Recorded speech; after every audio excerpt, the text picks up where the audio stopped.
नमस्कार। आप सबका हार्दिक स्वागत। आज का जो विषय वो है विवाहित जीवन कैसा होगा।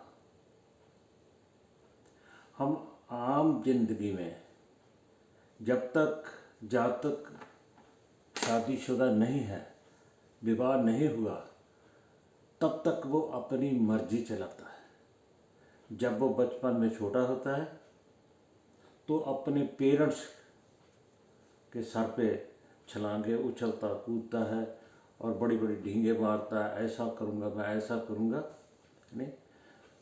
मगर जब वो शादी के बंधन में बंध जाता है तो उसकी जो लिमिटेशंस हैं बहुत कम हो जाती हैं, रिस्पॉन्सिबिलिटीज़ बढ़ जाती हैं।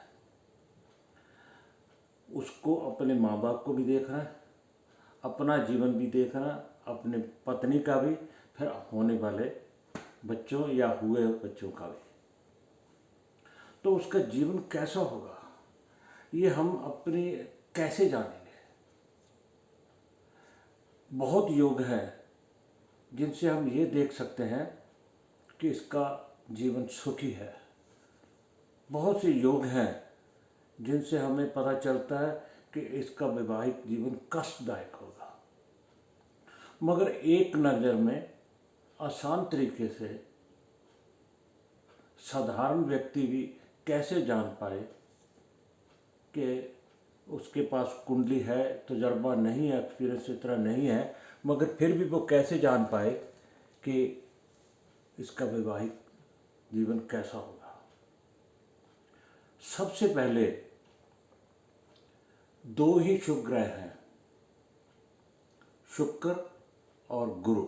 नैसर्गिक तौर पे शुक्र जो है शादी का कारक है, सप्तम का कारक है, और उससे वो लग्जरी लाइफ देता है उसकी सिचुएशन। परंतु अगर हमारी आंख गुरु के ऊपर टिकी है, गुरु एक ऐसा ग्रह है जो कि अगर उसकी स्थिति अच्छी है, अंशों में अच्छा है, तो वो शुभता ही देगा। सबसे पहले हमारी निगाह जो है गुरु के ऊपर जानी चाहिए। गुरु अगर 1, 3 और 11 इन भावों पे बैठा है, क्योंकि हम किसकी बात कर रहे हैं, हम बात कर रहे हैं वैवाहिक जीवन की। अगर गुरु लगन में है, ये हमारा लगन है, अगर गुरु यहाँ है, गुरु या की स्थिति यहाँ है और गुरु की स्थिति यहाँ है, बड़ा आसान तरीके से समझने की कोशिश करना, इससे आसान और कोई नहीं। अगर गुरु यहाँ पे बैठा है तो वो अपनी नौवीं दृष्टि से सप्तम भाव को देखेगा। अगर लगन में बैठा है तो सप्तम दृष्टि से लगन सप्तम को देखेगा। अगर यहाँ से बैठा है तो पंचम दृष्टि से लगन को देखेगा। ये तीनों जगह पे अगर बैठा है तो मानिए गुरु चाहे अशुभ है, इस पत्रिका के लिए नैसर्गिक तौर पे शुभ है। अगर इन 3 भावों में बैठा है तो उसकी दृष्टि सप्तम भाव पे है, तो आप ये जानकर चलिए कि वैवाहिक जीवन में अच्छा है। अच्छा, बहुत अच्छा है, कैसा है, उसके लिए और बहुत योग है। मैं एक साधारण बात कर रहा हूँ कि एक नज़र में हम कैसे देखेंगे। गुरु की स्थिति देखिए। अगर गुरु 6, 8वें और 12वें में है तो जीवन जो है, वैवाहिक जीवन जो है, कुछ कष्टदायक हो सकता है, मगर टर्म एंड कंडीशंस जो हैं और भी अप्लाई होंगी। पहले तो है गुरु की स्थिति देखनी है। अगर 1, 3 पहले भाव में, तीसरे में और 11वें में है तो उसकी 3 दृष्टियां हैं, सप्तम, पंचम और नवम दृष्टि से वो सप्तम भाव को देखेगा, जिससे हमारा वैवाहिक जीवन अलग। और इसके अलावा और क्या कैसे देख सकते हैं, फिर हम देखेंगे मंगल की स्थिति। मंगल की स्थिति, अगर मंगल लगन चौथे, सातवें, आठवें और 12वें, अगर इन भावों में है तो जातक मंगलिक है। मंगलिक है। क्या मंगलिक भंग, दोष भंग होता है या नहीं होता, ये आप दूसरी जो वीडियो है मंगलिक दोष वाली, उसमें जाकर देख सकते हैं। अगर मंगल का दोष है तब भी लाइफ जो है कष्टदायक है। यहाँ बैठा है तो चौथी दृष्टि भी है, यहाँ पे तब भी है, लगन से भी सप्तम दृष्टि से देखता है, और यहाँ से भी अष्टम दृष्टि से देखता है। अष्टम में है तो भी वो लगन को, तो भी वो कष्टदायक है। अगर मंगल इन भावों में है, मंगल के साथ साथ सूर्य भी है, यानी मंगल यहाँ बैठा है, साथ में सूर्य भी है, सूर्य भी है, तो महा कष्टदायक लाइफ हो जाएगी। क्योंकि दोनों अग्नि तत्व के ग्रह हैं। दोनों अग्नि तत्व के ग्रह होने के कारण कभी कभी मार पीट का भी चांस बनेगा, एक दूसरे के हाथों पाई तक भी काम चला जाएगा। इससे तलाक होगा, डाइवोर्स होगा या नहीं होगा, वो बात अलग से है, वो नियम अलग है, उसकी वीडियो मैंने अलग दे रखी है, वहाँ से देखिए। वैवाहिक जीवन कष्टदायक या अच्छा, ये देखने के लिए अगर मंगल और सूर्य इन भावों में, लगन चौथे, सातवें, आठवें और 12वें में, इनमें इकट्ठे हैं, या एक में मंगल है, दूसरे में सूर्य है, एक में मंगल है, दूसरे में सूर्य है, अलग अलग है तो भी, अगर इकट्ठे हैं तो भी, तो वैवाहिक जीवन जो है कष्टदायक होगा ही होगा, यानी चुनौतियों से भरा ही होगा। इसके अलावा अगर मंगल और शनि, मंगल और दोनों, मंगल और शनि जो है 7वें में, 8वें में और 12वें में, दोनों इकट्ठे आते हैं, शनि और मंगल, यहाँ पर, या अष्टम में शनि या मंगल, या 12वें में शनि या मंगल। इन तीन भावों में अगर आप देखते हैं कि शनि और मंगल युति करके सप्तम में है, अष्टम में है या 12वें में है, तो पहले तो जातक की शादी जो है देर से होगी, दूसरा उसमें कष्टदायक भी होगी। अगर मंगल के साथ शनि है तो मंगलिक दोष, क्योंकि दोनों आपस में शत्रु हैं, तो एक दूसरे की शक्ति का हरण करते हैं, तो मंगल की शक्ति हर सूर्य शनि कर लेगा, मंगलिक दोष तो कम हो जाएगा, परंतु वैवाहिक जीवन कष्टदायक तो रहेगा ही रहेगा। उसके साथ साथ शनि जो है शादी में देरी भी करवाता है, शादी देर से भी होती है।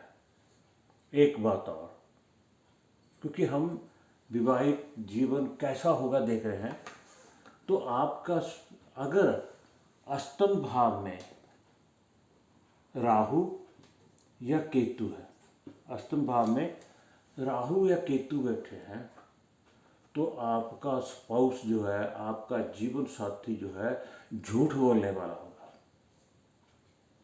बात बात में वो झूठ बोलेगा। मान लीजिए आपने कोई काम कहा, वो भूल गया, तो वो कहेगा हाँ मैंने कर दिया, उस कर दिया को कहने के लिए वो झूठ बोलेगा, यानी सच अजमाने के लिए झूठ बोलेगा, यानी छोटी छोटी बातों पे भी झूठ बोलने वाला होगा अगर राहु और केतु अष्टम भाव में होते हैं। और एक पहलू और भी है, वैवाहिक जीवन तनावपूर्ण ना हो, खुशियों से भरा हो, उसके लिए अगर जीवन साथी कार्यरत है, कोई बिजनेस में इन्वॉल्व है, या किसी का पति है तो बिजनेस करता है या नौकरी करता है, या पत्नी है वो नौकरी करती है या नहीं करती, यानी गवर्नमेंट करती है या प्राइवेट करती है, अगर वो काम काज वाले हैं तो जीवन थोड़ा सुखी, दोनों मिल बांट के जीवन को निर्वाह करेंगे तो खुशी और बढ़ेगी। हम उसको ऐसे भी देख सकते हैं। तो अलग अलग ग्रहों के लिए हम देखेंगे क्या कि चौथे, और खुशी हमें सुख कहाँ से मिलता है? चौथे भाव से मिलता है। वैवाहिक जीवन कहाँ से देखते हैं? सप्तम में, सप्तम, यह सप्तम भाव से, यानी चौथे और सप्तम भाव पर हम निगाह दौड़ाएंगे। अगर वहाँ पर कोई ग्रह सूर्य से लेकर शनि तक अपनी राशि का होकर बैठा है या अपनी उच्च राशि का होकर बैठा है तो कैसा होगा ये हम देखते हैं। अगर सूर्य पहले चौथे भाव में, फोर्थ हाउस में, या सप्तम भाव में अपनी उच्च राशि मेष राशि का होकर बैठा है, या फिर सिंह राशि का होकर बैठा है, तो हम कह सकते हैं कि आपका स्पाउस सरकारी नौकरी में होगा, गवर्नमेंट सर्विस करता होगा। 3 ग्रह हैं, सूर्य यहाँ पे बैठा हो, यहाँ पे मेष राशि हो या सिंह राशि हो, या फिर सूर्य यहाँ पे हो, मेष राशि हो या सिंह राशि हो, तो आपका स्पाउस जो है गवर्नमेंट सर्विस करता होगा। इसी प्रकार मंगल की कौन सी राशि है? मेष, वृश्चिक। उच्च राशि का कहाँ होता है? वो होता है मकर राशि में। मेष, वृश्चिक या मकर, मंगल। अगर मंगल चौथे भाव में या सप्तम भाव में स्वयं राशि का होकर बैठा है या अपनी उच्च राशि का होकर बैठा है तो भी आपका स्पाउस जो है सरकारी नौकरी में करता होगा, सरकारी मुलाजिम होगा। कैसा होगा छोटे से लेकर बड़े तक वो अंशों पे निर्भर करता है, उसके बल के ऊपर करता है। ये नहीं कि मैंने कह दिया तो वो आईपीएस ऑफिसर होगा या कोई और होगा, प्रिंसिपल लगा होगा, किसी सरकारी मुलाजिम में कोई डायरेक्टर लगा होगा। वो देखना उसके बल के ऊपर देखा है। वो बैठा है स्वयं राशि का ऊपर। एक चपरासी भी सरकारी होता है, एक बैंक मैनेजर भी सरकारी होता है, एक क्लर्क भी होता है, सरकारी गवर्नमेंट कॉलेज में टीचर भी होते हैं, लेक्चरर भी होते हैं, प्रिंसिपल भी होता है, आईपीएस ऑफिसर भी होते हैं। कैसा है नहीं, फौज में भी होते हैं, अर्ध फौज में भी, बीएसएफ में भी होते हैं। ये देखना पड़ेगा उसके बल के ऊपर। इसी प्रकार गुरु की कौन सी राशि है? धनु और मीन। वो उच्च राशि का किस में होता है? उच्च राशि का किस में होता है? वो होता है कर्क राशि में। वो होता है कर्क राशि में। अगर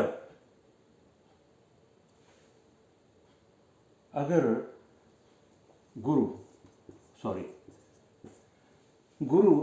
अपनी स्वयं राशि का, अपनी उच्च राशि का होकर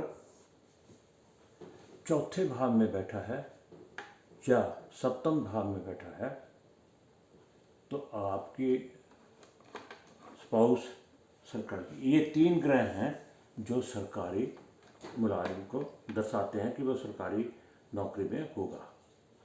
अगर चंद्रमा की अपनी राशि कौन सी है? कर्क। उच्च राशि का किस में होता है? वृष में। यानी वृष में या में चंद्रमा हो तो ये हम कह सकते हैं कि वो प्राइवेट नौकरी कर सकता है, वो सरकारी नौकरी में भी हो सकता है, प्राइवेट में भी हो सकता है, सरकारी में भी हो सकता है। अगर